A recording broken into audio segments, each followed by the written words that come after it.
19 ਸਾਲ ਦਾ ਸੀ, ਚੰਗਾ ਖਿਡਾਰੀ ਸੀ, ਪਰ ਨਸ਼ਾ ਜਿੱਤ ਗਿਆ। ਤਰਸੇਮ ਸਿਆਂ ਇਸ ਅੱਗ ਦਾ ਸੇਕ ਤਾਂ ਘਰ ਘਰ ਪਹੁੰਚਿਆ, ਪਰ ਬਸ ਹੁਣ ਹੋਰ ਨਹੀਂ। ਪੰਜਾਬ ਸਰਕਾਰ ਨੇ ਨਸ਼ਿਆਂ ਦੇ ਵਿਰੁੱਧ ਇੱਕ ਸਖਤ ਮੁਹਿੰਮ ਚਲਾਈ ਹੈ ਤੇ ਅਸੀਂ ਸਾਰਿਆਂ ਨੇ ਇਹਨਾਂ ਦਾ ਸਾਥ ਦੇਣਾ ਕਿ ਅੱਜ ਤੋਂ ਬਾਅਦ ਨਾ ਇਸ ਪਿੰਡ ਵਿੱਚ ਨਸ਼ਾ ਵਿਕੂਗਾ ਤੇ ਨਾ ਹੀ ਕਿਸੇ ਨਸ਼ਾ ਵੇਚਣ ਵਾਲੇ ਨੂੰ ਇੱਥੇ ਵੜਨ ਦਿੱਤਾ ਜਾਊ। ਜਿਹੜੇ ਨਸ਼ੇ ਵਿੱਚ ਫਸੇ ਹੋਏ ਨੇ ਉਹਨਾਂ ਨੂੰ ਨਸ਼ਾ ਮੁਕਤੀ ਕੇਂਦਰ ਵਿੱਚ ਭਰਤੀ ਕਰਾਵਾਂਗੇ। ਕੋਈ ਵੀ ਨਸ਼ਾ ਤਸਕਰ ਦੀ ਜ਼ਮਾਨਤ ਨਹੀਂ ਕਰਾਏਗਾ। ਵਾਅਦਾ ਕਰੋ, ਅਸੀਂ ਆਪਣੇ ਪਿੰਡ ਨੂੰ, ਆਪਣੇ ਪੰਜਾਬ ਨੂੰ ਨਸ਼ਾ ਮੁਕਤ ਕਰਕੇ ਰਹਾਂਗੇ।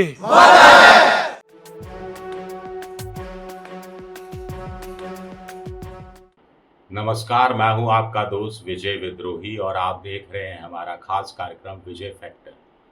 तो ऑपरेशन सिंदूर की चर्चा के दौरान विपक्ष ने कुल जमा 6 सवाल सरकार के सामने रखे, 6 सवाल पूरा करने का पर्चा दिया। विपक्ष को भी मालूम था सारे सवालों के जवाब नहीं मिलने वाले, तो उनको उम्मीद थी कि 6 में से किन्हीं 3 या किन्हीं 4 सवालों के जवाब मिल जाएं तो गनीमत है। लेकिन मोदी सरकार को 16 घंटे ये पर्चा भरने के लिए, परीक्षा के लिए दिए गए। लेकिन हुआ क्या, ये बताऊंगा आगे, लेकिन पहले फटाफट देख लेते हैं वो 6 सवाल क्या थे। पहला सवाल था कि पहलगाम में सुरक्षा में चूक कैसे हुई। दूसरा सवाल था कि क्या ट्रंप के कहने पर सीज फायर किया गया। तीसरा सवाल था, महत्वपूर्ण सवाल, कि कितने विमान गिरे, उसमें राफेल कितने थे। पांचवा सवाल था, क्या सेना के हाथ बांधे गए थे।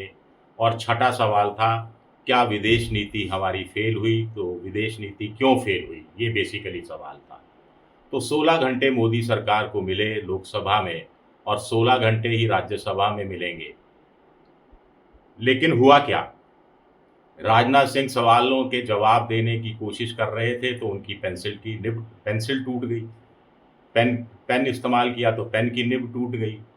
तो क्या करते, मोदी जी ने तो इन सवालों को ही छिछोरे सवाल करार दिया और एक तरह से ऐलान कर दिया कि ये पाकिस्तान की तरफ से पूछे जा रहे सवाल हैं जो विपक्ष के हाथ लग गए हैं, तो ऐसे सवालों का जवाब मैं क्या दूंगा।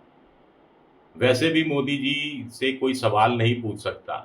11 साल से देश की जनता सवाल पूछ रही है कि मोदी जी 2014 के लोकसभा चुनाव के समय साल में 2 करोड़ नौकरियां देने का वादा किया था, उसका क्या हुआ। कोई जवाब नहीं मिला है अभी तक। जनता पूछ रही है कि चुनाव जीतने पर हर किसी को 15-15 लाख रुपया देने का वादा किया था, उसका क्या हुआ। उसका भी कोई जवाब अभी तक नहीं मिला है। जब उन्हीं के जवाब नहीं मिले 11 साल से, तो 16 घंटे में वो भी 6 सवालों के जवाब मोदी जी से असंभव है। और वैसे भी मोदी जी से सवाल पूछने की हिमाकत कौन कर सकता है। नकारा, निकम्मा विपक्ष कर सकता है क्या। राहुल गांधी जो राजनीति में उनकी नज़र में फ्लॉप नेता हैं, उनकी इतनी राजनीतिक औकात बढ़ गई कि वो मोदी जी से सवाल पूछने लगे। प्रियंका गांधी पूछ रही है, विपक्ष के और नेता पूछ रहे हैं, इंडी गठबंधन पूछ रहा है, जो 11 साल से सत्ता में है, 2 बार अपने दम पर शानदार बहुमत से सत्ता में आया है। जनता ने तो मोदी जी को पास कर दिया। मोदी जी को संसद हो, सुप्रीम कोर्ट हो, कोई और परीक्षा केंद्र हो, वहां जाकर सवालों के जवाब देने की जरूरत क्या है। तो जवाब नहीं मिले। जवाब नहीं मिले अलग बात है, चलिए मान लिया जवाब नहीं मिले, आपको नहीं देने थे। आपने ये नहीं बताया कि कितने विमान गिरे, लेकिन पेंसिल टूटने जैसा बहाना तो नहीं करना चाहिए था। हाँ, अमित शाह उस सवाल का जवाब देने लग गए जो सवाल परीक्षा शुरू होने से पहले, ठीक पहले पेपर में से हटा दिया गया था, क्योंकि आतंकवादियों के मारे जाने की खबर आ रही थी और फिर पुष्टि भी हो गई थी इस खबर की धीरे धीरे। तो विपक्ष ने ये सवाल पूछा ही नहीं कि पहलगाम हादसे के जिम्मेदार आतंकियों को अभी तक पकड़ा क्यों नहीं जा चुका है। लेकिन अमित शाह पिल पड़े उसी सवाल का डिटेल में 100 शब्दों में जवाब चाहिए था और वो 500,000 शब्दों में जवाब देने में लग गए। उनको लगा कि ऐसे ही मैं पास हो जाऊंगा। लेकिन सुरक्षा में चूक क्यों हुई, जिस वजह से ये आतंकवादी पहलगाम में पहुंच गए और नरसंहार कर बैठे, उस सवाल का जवाब अमित शाह ने नहीं दिया।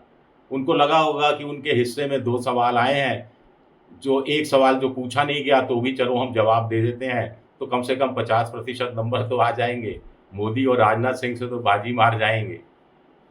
चलिए अमित शाह जी, आप सुरक्षा में चूक का जवाब मत दीजिए, लेकिन सुरक्षा व्यवस्था को मजबूत करना, खुफिया एजेंसियों को अलर्ट पर रखना, उनकी कुछ मांगे हैं तो वो पूरी करना, खुफिया एजेंसियां जितनी हैं उनके बीच में कोऑर्डिनेशन है उसको बढ़ाना, उस तरफ तो ध्यान दीजिए।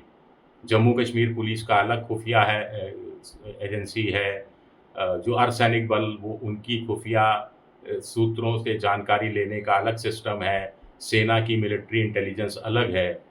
तो इतनी जम्मू कश्मीर में 3-3 की इंटेलिजेंस है और तीनों की तीनों फेल हो गई, तो ये बड़ा सवाल तो उठता ही है।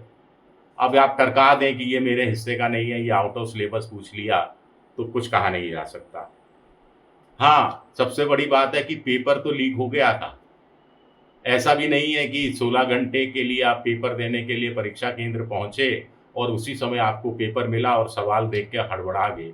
ये सवाल तो 22 अप्रैल और उसके बाद ऑपरेशन सिंदूर होने के बाद से ही पूछे जा रहे थे। तो पेपर तो लीक हो चुका था, हमको भी मालूम था कि कौन कौन से सवाल पूछे जाने वाले हैं।